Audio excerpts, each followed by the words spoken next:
and welcome to Pokésports, a competitive Pokemon podcast. I'm Mike, and I play with one Pokemon on the field. I'm Kevin. I play with one Matcha on the field. One Matcha on the field. Ladies Do and you like gentlemen. Matcha? Yeah, I love Matcha, man. I love Matcha too, but apparently we're not allowed to bring it to Kitakami, man. It's Why can't we? banned. What do you mean it's banned? Did you not watch the trailer, Mike? It's banned from Kitakami? It's banned. We cannot bring it.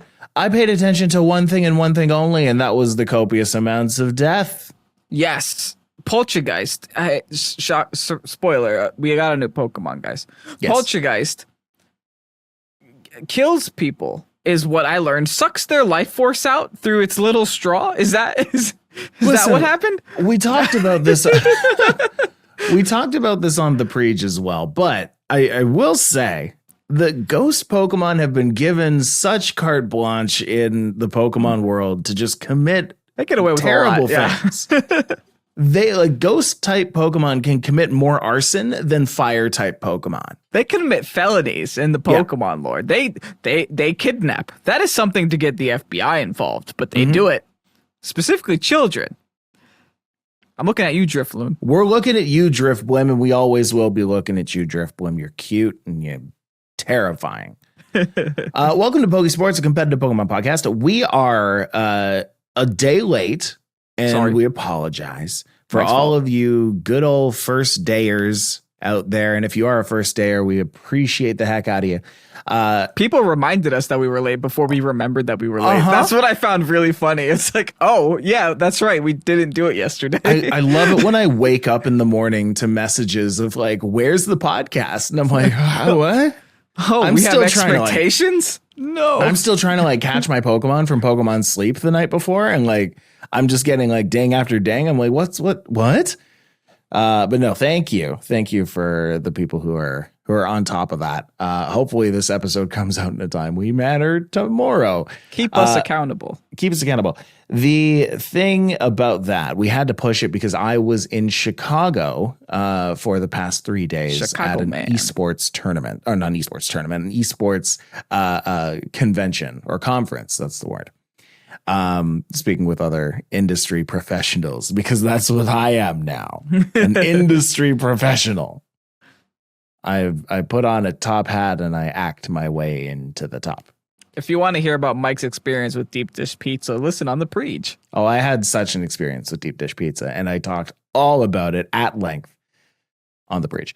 Yes, so I was there from Sunday until Wednesday, and then I came back, and now we're doing this in the tiny like few hours that I have in between going to Chicago and going to Montreal. I am tomorrow morning as of 9 a.m. Who planned this? Me. I'm bad at planning. I put everything together because I think everything fits like building blocks. I have no room for anything.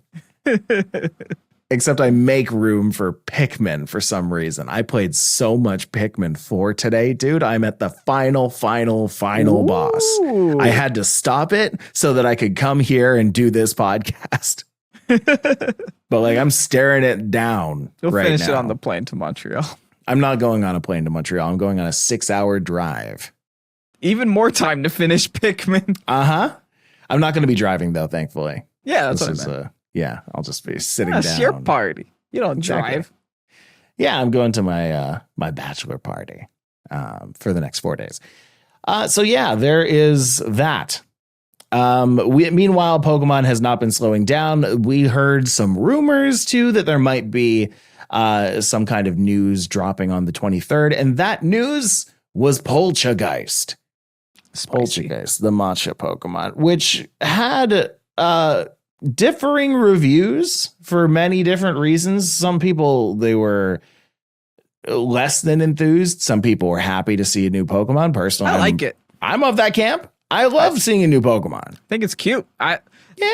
What people just love to complain about things. I think it's a great Pokemon. Is it going to be great and competitive? I don't know, but they definitely tried. I can always appreciate when not only they make a Pokemon have a unique ability, but have a unique ability that's exclusively unique to doubles. Like, this is the first time we're seeing anything like this before. Hospitality is what I'm talking about. So every time this Pokemon switches in, you heal your friends. Yeah. It's kind of cool. It didn't tell you exactly how much, right? Didn't show you? I think in the trailer it showed about 25%, which isn't irrelevant. Amazing. That's a citrus berry for that's free. A citrus. Every time you switch in. Like that's pretty cool. Now it did in the description say it kind of alluded to like it heals your allies and also treats them, but I don't like it doesn't. It just heals, right? Yeah. It's got to just heal. Hopefully. It can't be a lunar blessing on switching for free. Right? I mean, that'd be kind of correct, but I mean, they've done crazier things. The interesting thing about it though is that I don't know if this Pokemon is going to be good. But that ability is definitely going to be good. And the thing that, and if this Pokemon has a similar moveset to, the current Poltchageist, you can kind of do some pretty cool supportive things. You could Shell Smash, Baton Pass, and then swap in and heal a Pokemon all at the same time. Which is kind of crazy. And just come back in. I never thought about something like that. That's really cool. There's a lot of cool little things you could do. Yeah. I'm looking at Poltchageist's base stats right now. Yeah, like that's not bad. Total 508, 135 special attack. That 134. That's Fluttermane's amount of special attack. Yeah, it hurts. It won't live very long, but it hurts. And we're assuming that it's gonna keep the exact same stats as Poltchageist because Toedscruel has the same stats as Tentacruel and. I think Wugtrio has the exact same stats as Ductrio. So the R-Fakes just share stats is what it seems like. So I've heard that term used a lot, R-Fakes. Can you tell me what that means? Convergent evolutions. Okay. Yeah. R-Fakes is just what Riddler Q calls it. Fair enough. That's what it's just swimming around the new words. Yeah. I don't actually know what Game calls them. I don't think Game ever gives them a name. It's just like, oh, this kind of looks like Dugtrio, but it's not. Well, I mean, they call them. Oh, yeah, that's true. They would say like a new evolution of Diglett or what, a regional evolution, I guess. No, it's not regional though, because it's not that Pokemon. Regional would be like Alolan Ninetales and Ninetales. Oh, this is not. They're completely different. They're like that's the difference. Is different even. Yeah, and I can't even wrap my head around how many differences there are. That's interesting. No, these are actually different species. They have different dex numbers. Regional variants are the same dex number too. Like Alolan Ninetales and Ninetales are both whatever it is, 109 or whatever their dex number is. But like Toedscruel and Tentacruel are different numbers. Yeah, one is 1,000 and something. One is 50 something. Yeah. Oh, okay. So Poltchageist is going to be like far, far down the list. Yeah. And I guess this can count as the first non-Kanto regional fake. Oh, I guess it's regional fake. That's what our fake stands for. So cool. I mean, I'm a fan. I like the design. I like the typing could be better. We have a bajillion grass ghosts, so I'm not super impressed with the typing. I thought it would have been cooler if it was like a fairy ghost, but then we would have just had Fluttermane.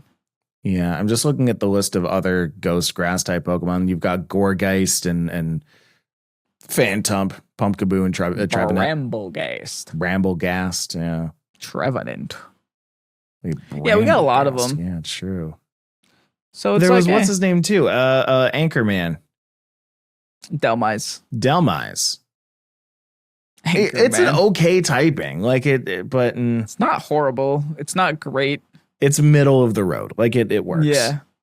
This Pokemon is gonna have to get hard carried by its ability. That's for sure. Sure. Yeah, I'm interested in it. We'll see more later on if this is actually good. It's going to have to get some more too. I highly doubt they've announced everything for this DLC already. We are very close to the actual release of it. It's like 2-3 weeks away. With every podcast, we inch closer to the release. That's a fair point. Don't like that. Listen, man, 2 more podcasts and then this DLC is out. Like, I'm gonna ruin it. We just have 2 more of these, and DLC is out.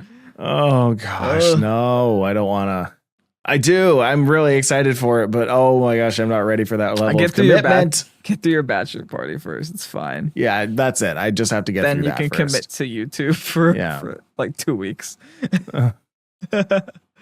Yay. Yeah. Okay. We held on to our promise. We kept a promise that we made in a previous episode of Pokésports. We have gone back and played a few games of Pokemon Unite. And by a few games, that usually does, between the Mike and Kevin way of saying a few games, means that Mike has played a few games and Kevin has no-lifed it for probably a couple of nights. Is that accurate to say? Yes, I haven't played since the night we played, though. Okay. Yeah, that night we played kind of broke my heart. So I was we got mad at it. We got mad. Mm-hmm. We got mad specifically at one Pokemon. Yeah. Yeah. So until they fix that Pokemon, I think I'll just stay away for a little bit longer. We had a very tough time wrapping our heads around Mewtwo X. And I thought just understanding why it exists. Yeah. Why is it doing everything that it does?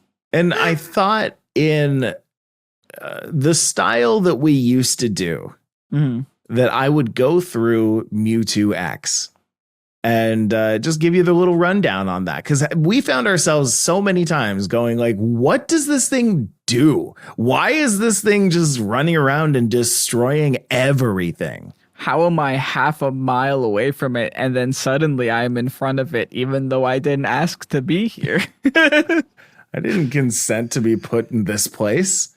Get over here. Mewtwo X. Passive ability is pressure. When Mewtwo deals damage, yes, so did I. I definitely felt it. Passive ability. When Mewtwo deals damage to enemy players with a basic attack, the Mega Gauge increases. Each time the Mega Gauge increases, Mewtwo's attack, defense, and special defense are increased by 2% up to 10 times, so it can go up to 20% bonus. If Mewtwo is level 5 or higher and the Mega Gauge has stacked at least 8 times, it Mega Evolves. The Mega Evolution lasts 15 seconds and increases Mewtwo's attack by an additional 10%, its defense and special defense by an additional 10%, its max HP by 10%, and its movement speed by 5%. Why do we need to math this much? That's just the passive? That's just the passive. That's just the passive. Its passive gives it an Omnistat buff. The more it hits you, the more it don't go. Right? But it's strange because I don't recall ever seeing Mewtwo not in Mega form. Every time I see it, it's just there. What is actually the cool? What is the cooldown? It doesn't say. Does not say. Unfortunate. When Mewtwo Mega Evolves, this is its auto attack. When Mewtwo Mega Evolves, deal increased damage and become a boosted attack with every third attack. Okay, that's a normal type of auto attack. That just happens. Confusion. Move 1. That's what I felt. Level 1 or 3. Deal damage to an enemy and leave them unable to attack for 1 second. That I felt. Yes. I felt the pain of not being able to attack. That 1 second is a long time. 1 second is a year in Pokemon Unite. Yeah. That can turn into either Future Sight or Psy Strike. Future Sight pulls the designated enemy toward itself, dealing damage. Oops, found it. Found the one I hate. Pulls the designated enemy toward itself, dealing damage, leaving them unable to attack for 0.75 seconds and locking on to them. The locked on enemy has their movement speed decreased by 25% for 3 seconds and takes 20% increased damage from Mewtwo. That's 3 seconds. So you can't attack for 3/4 of a second. Yeah. You're slowed for 3 seconds. Yep. And you're transported halfway through the map in less than a second. Yeah. Not only that, they take 20% increased damage from Mewtwo, which, by the way, if you remember, its passive already gives itself like 30% increased attack. So why not just reduce your defenses even more, right? After 3 seconds. They fire the balance team at Unite? What happened? They love Mewtwo. Mewtwo and Ultora. Is it Sylveon? Is there a Mewtwo movie coming out? Oh, Detective Pikachu. That's why they did this. Okay. Yeah, now we're all worried about Mewtwo X. I see. After 3 seconds, Mewtwo deals damage to the locked on enemy a second time, and additional damage equal to 50% of any damage they took while locked on. That's too many things. Why are you Dynamaxing when you're Mega Evolving? Dynamax does too many things. Brother, you're just on the first move. My gosh. Against enemy players, maximum damage is capped at 2,000. Doesn't feel like it. Yeah, too bad my health bar is only 1,000. Yeah, right. All right. At level 11, the locked on enemy instead takes 30% increased damage instead of 20%. So that's great. Could also become Psystrike, where Mewtwo becomes unstoppable and starts directing psychic waves at the designated enemy, each hit dealing damage and decreasing their movement speed by 10% for 1 second, stacking up to 5 times. While Mewtwo is directing psychic waves, it takes 25% reduced damage. At the end of the move, Mewtwo sends a final hit, dealing damage to the designated enemy and nearby enemies, then throws them for 1 second. No one clicks that one, though. No one uses that one. You'll never see that one. You'll always get dragged into the Mewtwo X. Because why would you do that when you can just use Future Sight and destroy a person before you need to buff yourself? Like, pick a squishy person, take the kill. Prosper. Yeah, you already get your increased defense and special defense with your pressure. You don't need Psystrike. If Psystrike is intercepted by an enemy that isn't the intended target, there's no explosion and the enemy hit is shoved instead. Okay, whatever. I'm not trying to push them away. I'm trying to pull them to me with Mewtwo X. But I mean, it's kind of cool that they at least built a divergent move where it's like either now you can push them away or you can pull them in. That's what Mewtwo does. Don't say any of this is cool. I will never agree with you. No, none of this is a good idea. None of this was good. Barrier is move 2. Level 1 or 3. Mewtwo gains a shield for 3 seconds because Mewtwo wasn't defensive enough. Because why not? While the shield effect is active, its movement speed is increased by 20% because it wasn't fast enough. Yikes, man. So this is the other tree, right? This is the other ability? Okay. Yeah. So this is how they're mostly catching just up to punches, you and pulling you in. Well, no, actually, it's recover and teleport. Oh, okay. I didn't know. Recover. Mewtwo gains a shield for 3 seconds. While the shield effect is active, movement speed is increased by 30%. What? And Mewtwo recovers HP equal to 20% of all incoming damage received from enemies while the shield is active. So you essentially take 80% of the damage. Oh, yeah. Oh, yeah. Okay, cool. So while you're going 35% of your speed. Yeah.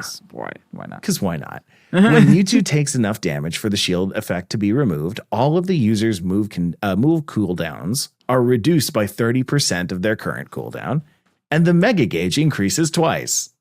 Twice. So it can last for 30 seconds? I don't even know how relevant. I don't even know how relevant that is. That might be the least impressive part of all of this, but it still makes me feel like garbage. Like, stop. You want to get the Master Ball and Unite. Find $10 on your parents' credit card. Get Mewtwo X. You'll be there in like 10 games. Like. We were specifically talking to the mid-20s, mid-30-year-olds. Find your parents' credit card anyway. Yeah. They won't notice. At level 13, increase the amount of HP recovered to 30% of incoming damage received. Up from 20%. That's fun. And then teleport is actually the shortest description of all. Mewtwo teleports to the designated location. For 5 seconds, movement speed is increased by 10%. Mewtwo deals 10% more damage, and the Mega Gauge increases 50% faster. At level 13, damage dealt is increased to 15%. You don't need that if you just teleport them to you, though. I feel like the move set that everyone's using is Future Sight and Recover, right? I think it has to be, yeah. Okay. I'd much rather have a gigantic shield than hurt you while living and running around you and laughing in your face because you're slow for 3 seconds and unable to move for 0.75 seconds. Exactly. If all of that wasn't enough, There's the Unite move. Mewtwo X's Unite move. Infinite I know what that Cyburn. is. Tell me what you think it is. Everyone gets hit by a giant beam at the exact same time. It's like big Karthus ult all at once. That always happens to me. I don't know what that is, but I'm assuming it's one of them. It was Mewtwo. All right. Oh, it has to. Yeah. It has to be. What else could it be? Mewtwo reveals enemy players from the opposing team and starts channeling a powerful attack. Sounds like it so far. After 1 second, Mewtwo brings down a powerful psychic beam on each of them, dealing damage to enemies around each point of impact, leaving them unable to attack for 1 second and decreasing their defense by 20% for 3 seconds. Enemy players can only be hit by one psychic beam.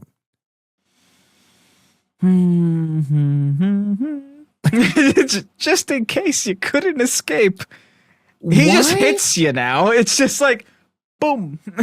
They definitely built too many things on Mewtwo X. Someone at Unite. Who makes Unite? Timmy? Someone at Timmy. I get it. You love the first movie. I don't have to like it that much. Oh God. It sounds like me and Mike are just complaining a lot. It's legitimately an issue. Me and Mike have played many years of MOBAs, many years of Unite. This feels oppressive. This is probably like the worst experience I've had against an opposing Pokemon that was just released. Like everyone makes fun of, when a new character or Pokemon or champion comes out, it's going to be overpowered because, they want you to buy it. Right. This is like so overpowered. It's so overpowered. In fact, Unite-DB, which is a website we've talked about here before in the past, built a new tier just for Mewtwo above S tier, and it's the Y tier, and it says in parentheses to be pronounced Y. So we are not alone in this opinion. It is an issue. It says right up there, the new Y tier, pronounced Y with many Ys, is dedicated to overtuned Pokemon. So yes, this is a Pokemon that has been tuned to the nines. And they just released Mewtwo Y, and Mewtwo Y is just as bad. It's just as horrifying. Right. It's not on this tier list yet because it was just released, but it is kind of hard to play against. Oh, it shall be there. It shall be there. For anyone who's curious right now, if you're looking to have a close second in a game that you're not using Mewtwo X on, you could be running Inteleon, Lapras, Mew, Slowbro, Umbreon, or Zacian, according to Unite DB. I personally have been having a lot of fun with Slowbro. I haven't tried Umbreon yet, and I really want to. Umbreon's a cool Pokemon. That's a good one. Yeah. You mentioned that I would really enjoy Lapras. Lapras is so fast, dude. Lapras. Oh, I love speed. Yeah, that's why you love it. Yeah, definitely. I think Lapras's Unite, it literally, Mike, you thought Dodrio was fast? This thing flies. It like rides a wave and goes. It's crazy. See, I've always maintained that speed is everything in a MOBA. Unite move, Lapras Express. Lapras Express! Ride a wave quickly and continuously forward, becoming unstoppable for 15 seconds. Lapras movement speed increases every second while riding, but decreases if the user hits an obstacle. So amazing. You go in. All right, folks, we're going to ride the Lapras Express. I found the title for today's podcast. Well, thank you very much. That's beautiful, and I will absolutely go and try a Lapras because I was saying, I think that speed is everything in a MOBA. I think that if you have the speed to outrun a skill shot, if you have the speed to make it from one lane to the next when an opponent can't make it from one lane to the next, if they sit there in a lane for an extra 5 seconds to go and get a little bit more experience, if they're not like right on your tail following you, you can make so many plays by just not being in the place that you're at. Mm-hmm. So I'm very much into ride the Lapras Express. Ride the Lapras Express, exactly. All right. In more ancillary Pokemon news, there is an update to Pokemon Sleep, the game that Kevin and I are still very much into, very much playing. What's your highest RP right now? I don't look at that. That's a stat that I have not cared about at all. You go ahead and tell me yours. Oh, that's an important stat. Okay, I'm Why? opening up my game. Because RP is pretty much directly related to how much does this help Snorlax level up. So highest RP means highest Snorlax level. Okay. But like, sure. I guess it depends too on like your berries that you're using and your abilities and whatnot and how like those synergize with the other Pokemon, right? Snorlax. Like it takes account like what abilities you have. Like if your speed of help up, you will have a higher RP than if you were speed of help down, for example. Or if your ingredient up, you would have a higher RP than if you weren't. Okay, I'll tell you what mine is. I will tell you that right now we're midway through the week and I have just hit Great Ball 2. Now I know that I'm probably far behind where you are. No, I'm also at Great Ball 2, but I'm in a different location. I'm the best. I'm a genius. I'm in a different location. I'm working on the Cyan beach or whatever it's called. Oh, I see. I'm in that new area, the Crystal whatever. Oh, I didn't go there. I haven't unlocked. I didn't go there though. Okay. My highest RP is a Raichu, but it's not the Raichu I was gifted. It's another Raichu. You have more than one Raichu? No, I traded away the one I started the game with because it's this guy's just out here getting Raichus left, right, and center. It's 14. No, it's 14. 1,124. You're in the 4 digits? Yeah, and then my second highest one is an Arcanine, 1,099. Dude, my highest is 681. Okay, so riddle me this. We just went through this thing of saying like, okay, higher RP means you can contribute to Snorlax more. How is it that I am great? How is it that we are both at Great Ball 2, yet I have my highest Pokemon at 681? I'm not using the Raichu. I'm leveling up the smaller guys. Okay, and those guys are all around the RP that I'm at. Okay, I have currently a... So I will tell you, that was a Pikachu that I am not using. At 13. Okay, the War Turtle I have is 660, so yeah. The War Turtle you have is 660, and that's the one that you're using this week. Well, yeah, because I'm just leveling him up. Okay. Trying to make him a Blastoise. Right. The Charmeleon that I'm using is 640. Okay, that makes sense 14. Then. Yeah. So, yeah, I mean... Pokemon Sleep is having an update. That was where this whole was coming from. I have actually, by the way, I have taken to not switching out my teams anymore. I don't know about you. Oh, no, I still switch. Mm-hmm. Reason being is I stick with the team that gives the most berries. And thankfully for the past couple of weeks, the teams that include that also have like high ingredient yield. Like my Charmeleon is giving a Lepa berry, which is this Snorlax, this Snorlax's desire, but but it also has that ability which gives it 8 ingredients when it triggers. Yeah, if you can like double up on it, then that's really good. It's huge. Yeah, if you could be the ingredient giver but still have the appropriate berries for the Snorlax, that's probably the most optimal thing to do. Mm-hmm. So there's a update for Pokemon Sleep as of August 25th with a bunch of different quality of life. I don't even want to call them quality of life. They're all like good features to the game that need to be implemented. So first of all, they're implementing the Good Sleep Day event starting Wednesday, August 30th, which they've mentioned a few times. What is it though? Is it just they're just going to give us more dream shards? I'm actually low on dream shards. I don't know about you. I'm starving for dream shards. I get there. Yeah. I really only focus on the team that I'm leveling up that week. So I don't really find myself needing them, but I do have a lot of Pokemon just kind of sitting in the back collecting candies that I know when it's their turn to go up, they're definitely going to be eating up what little dream shards I still have. So from there, they're also broadening the conditions required to meet one's bedtime. This one's huge, by the way. Yeah. So that players can meet their bedtimes by starting sleep tracking up to 90 minutes before or 30 minutes after their set bedtime. I've missed my bedtime so many times, even though I am going to sleep at a close enough time. Right. I don't know what goes on with the Pokeball Plus, but yeah, I've had that issue. I'm glad they're doing that. I've made a grave error in that when I first set my bedtime, I set it for 11:30. I never hit 11:30. I never hit anywhere close to 11:30. Dude, it's 2 a.m. right now.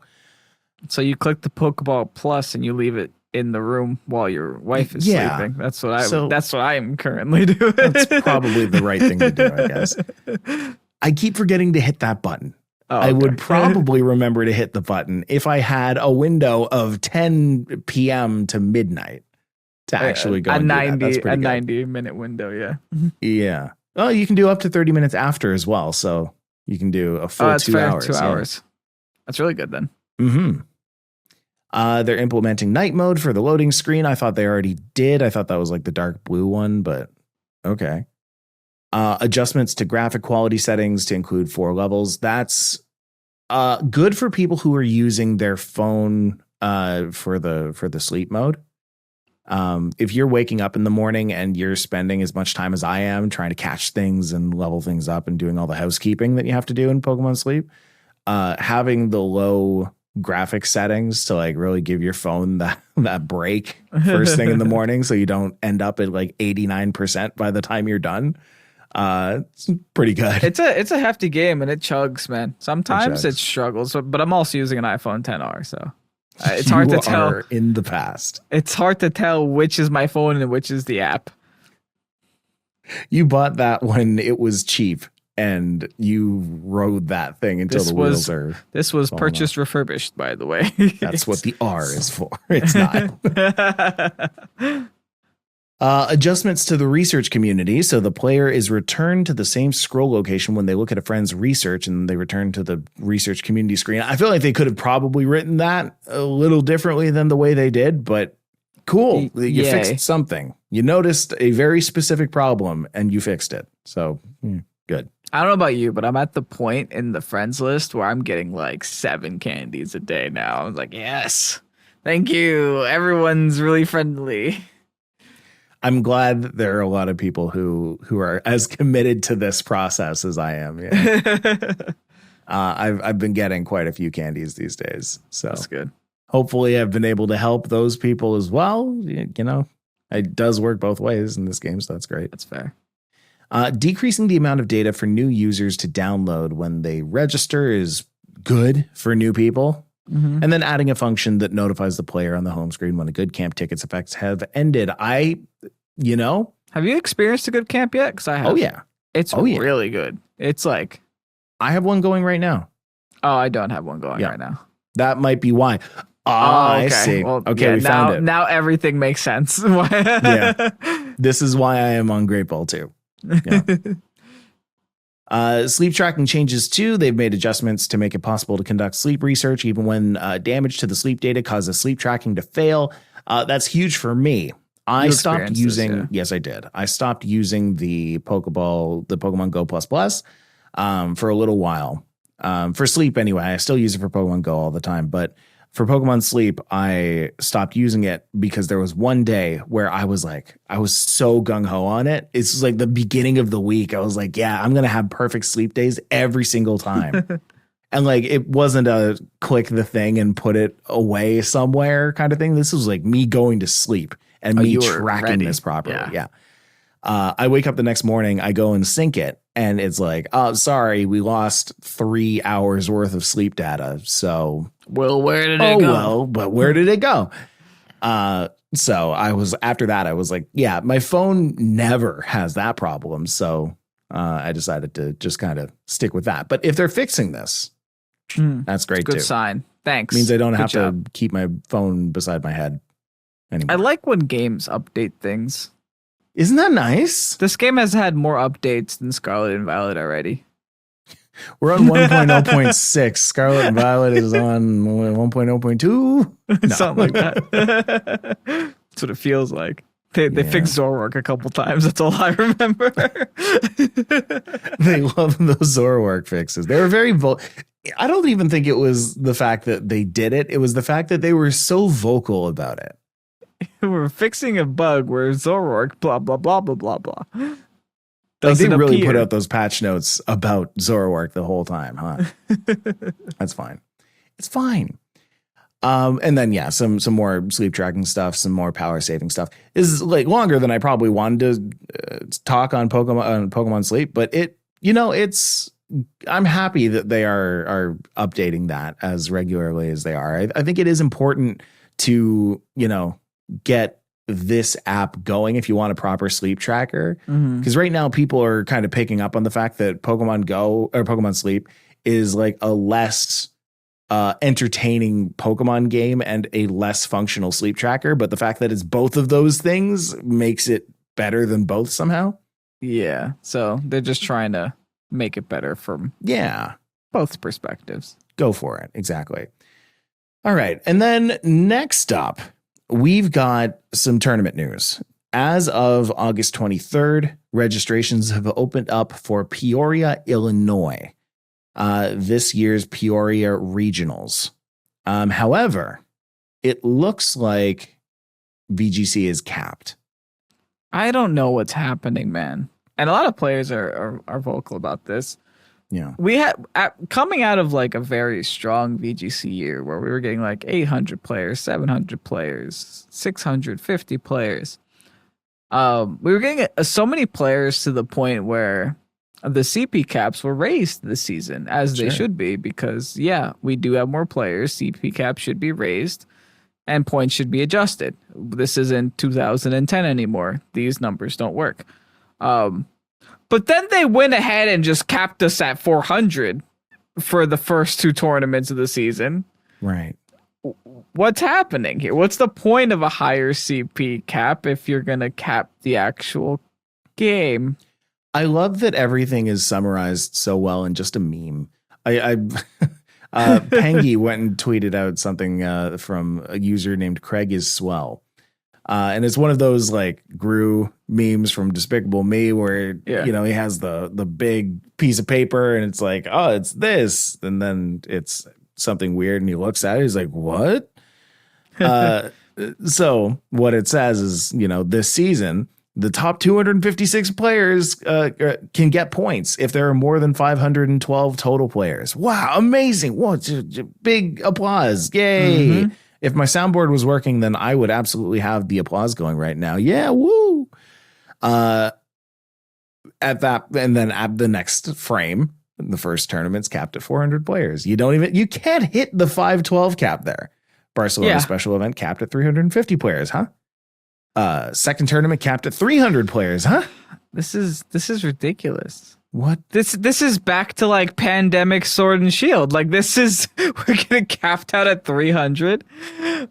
My thing is like, this makes no sense. It makes no sense. And the reason that people are upset about that is if you look at what Worlds attendance just was, we had tons of people there. We had the viewership on Worlds was highest than most of Pokemon has been in a very long time. VG was the highest viewed out of everything else there. Yeah. Right. In general.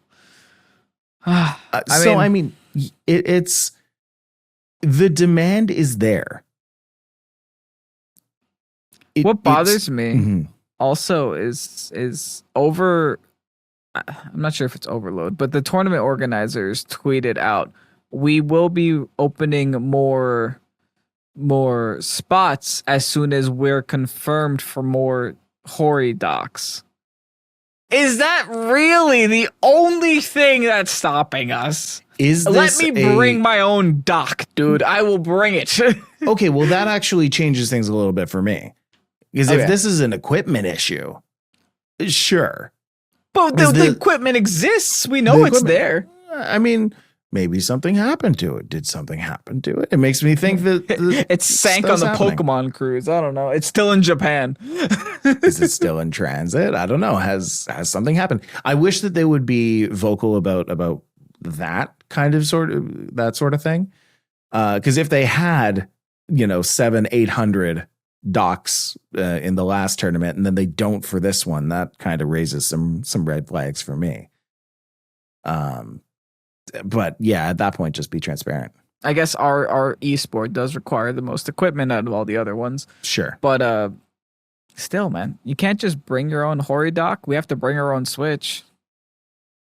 I will go out and purchase a Hori dock. It's $20. It's not expensive. Yeah. You're making me buy the DLC of a 4-year-old game anyway to get Urshifu. Might as well get a Hori dock. It's built into my ticket price. Yes. Yeah. So, I mean, I'm hoping that we're able to bring some more people into these regionals, because really, like, there easily would be more people at these regionals. And if they're afraid of the amount of CP that they're giving out, then that's one thing. But if it's an equipment issue, then for that, I honestly understand a little bit more. But I would hope that we'd be able to, grow that a little bit more, because that's the whole thing. We're just trying to grow the esport. Yeah. I think the organizers are the ones that decide the cap. So I'm not even sure if I'm mad at TPCI for this or the organizers. But if it's an equipment thing, then I honestly believe that all the equipment is just still in Japan. Because at this point, I don't know how long it takes to transport 700 Hori docks. Like, I am not. Maybe. That sounds like it need to be on a boat. Right. I don't know, or a plane. That might take some time. If all of those docks are supplied by the Pokemon Company and they did call them back for their own event, then sure. Okay. Either way, maybe too many events are happening at the same time, and hey, we only have like a 1,500 docks in the back, so we can only supply X It's going to be it's going to be interesting seeing what happens in Toronto. Because that one is like there's no excuse. Not that's a major enough city time. necessarily, but like it's a close enough city that you're going to get a lot of people. Between Peoria and Toronto, I would think maybe just Toronto is a lot more major of a city. I think more people know of the word Toronto than Peoria, Illinois. Fair enough. Heck, even maybe Pittsburgh. People know Toronto more than Pittsburgh too. Yeah. We were talking about this before the podcast, and I'm still very curious just where the idea of bringing regionals to places like Peoria comes from. Because, I mean, spending a little bit of time in the industry, I do know that esports is a big thing for a lot of travel companies. It's a big thing for a lot of, business and commerce parts of government. So for Illinois to be so like forward in bringing esports in, that's awesome. If they were the ones who offered up Peoria as a place for esports to go in, that's interesting, because that might mean that they're trying to build up Peoria. But I'm curious how much of like an influence that has in Pokemon in general. How much is it the city and how much is it the organizers? Yeah. Right. Because like prior to me knowing that kind of stuff, I would like think Orlando that it was just is like one that happens every single year. Sure. Like, there's going to be a regional in Orlando. There's going to be a regional in San Diego. There's going to be a regional in Texas somewhere. It's just kind of always the thing that those are always just the big states. Indianapolis is kind of always in the area. Right. And before all of this, before me knowing that about esports, I would have assumed that it would be the organizers just kind of like choosing a good place to go and have it. But there's so much more than that. When you go high level enough, it's, talking with government, trying to bring you into these places, trying to fill quotas for your convention centers. Like, oh, I have a convention center that needs an event on October 7th to 8th. Can we bring in esports? Does that tick off the boxes that we need to tick off? Like Ohio, it has been the place for NAIC for years. 3 years now, yeah.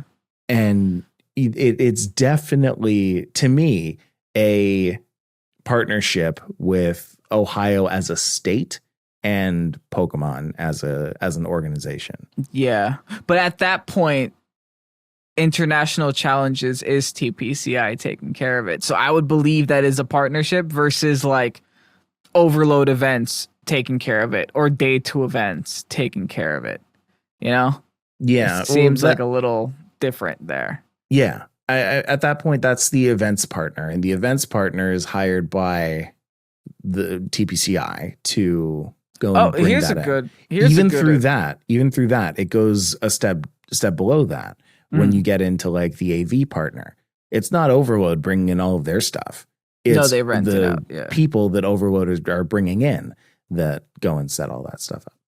Here's a good thought for Worlds, since Worlds is run by TPCI and Pokemon. They've been to DC 2 times. Sure. They've been to Hawaii 3 times. Do you think those cities have contracts with Pokemon? 100%. Yeah, I'd probably agree with you there. 2,000%. Absolutely. The reason that they're repeat customers is because of that. I think so too, probably. Yeah. And I mean, like, if you look at other esports, right? Like Riot or Valve with Dota and League of Legends, right? Oh yeah, it's always New York City for NA finals or whatever it is for League, right? League, yeah, it's always Madison Square Garden and New York City. The data I would infer from that is to say that like New York sees that esports is booming. New York saw that League is like the biggest organized esport out there. And they were like, yeah, we're New York. You gotta be in here. Go and have your tournament in here. Have a bacon, forget egg, and about cheese, it. Cup of coffee. Eat a sausage. Exactly. And then say hi to your sister. Forget about it. Yeah, exactly. Say hi to your sister. Forget about it. But yeah, no, it's definitely a top-down kind of thing. It is involved in some way. Of course, it is driven by the passion of the people who play in it and who are in it, because it's seen in government, in business. Like, it is seen that there is interest in things like this. So. Look at these middle-aged men playing video games. Yeah. Middle-aged men are playing video games. That's an absolutely good demographic to go and sell things at and promote your economy. Like, look, these men addicted to children's things have a lot of money now. Give them to our city. Overcharged like beer. Is this like a self-deprecative kind of thing that you do? I mean, no, this is like a children's thing all the time. I mean, listen, let's look at the Peggy rating. I know. It's E for everyone, Kevin. This is Pokemon that we're talking about. Yeah, bro, I know. I mean, they just released a mon that just sucks the life out of children, so who knows? We got Poltchageist now, baby, full circle. That's what I'm saying. All right. Can I call the podcast? Is that a podcast? Are we done? I'm surprised we went this long with absolutely no news other than a grass and ghost type with a cool hospitality ability. This isn't a news podcast. It's become a news pod. This happens every cycle of Pokemon games. Is like we get so Pokemon gets so news heavy for a little while, and then they're just like zzz. We are at the post Worlds lull though. Yeah. Right. We're like 2 weeks away from Worlds. Worlds just happened 2 weeks ago. Some people love it at this point. Yeah. We're waiting for the first regional to happen, which happens in like about a week. And then we're also waiting for DLC. There's a lot of things we're waiting for. Kind of in the waiting room right now. Yeah. I love this part where it's just room, us chatting about stuff all the time. The calm before the storm. Yeah. Like going into news and going into data and all that. Like I take pleasure out of that, sure. But I think like what I really love about the podcast is just when you and I just have these kind of talks. I love our talks, Kevin. Aw. I wasn't invited to the bachelor party. GG. See you next week. I'm going with 2 friends. It's okay. Maybe next time. Listen, Kevin, we're calling it a bachelor party. What it really is just us being like, hey, I kind of want to go somewhere. Can we just like go to Montreal? I swear, if one of the friends is Pierre, I'm gonna be mad. Yeah, actually, both of the friends are Pierre. Same guy. It's crazy. Cloned him. It's great. All right, folks. Well, if you enjoyed this, please do go and check out Pokésports on YouTube for more of the same. We're just goofs, really. We're goofy over there. YouTube.com/Pokésports. Check us out on Instagram. Pokésports Pod. Do we have coming out this week on the channel? Oh, we've got a Farigiraffe. Yeah, we got a Farigiraffe. We got Camerupt. We got Tinkaton. There's a Mudsdale and Pincurchin there right now. It's got a good time there. This is the Pokésports fell off week. Oh yeah, we got cool. some bangers coming out. We got 6 days in a row of trash. Did you guys know that we're like 2 months into Regulation D? Could you tell yet?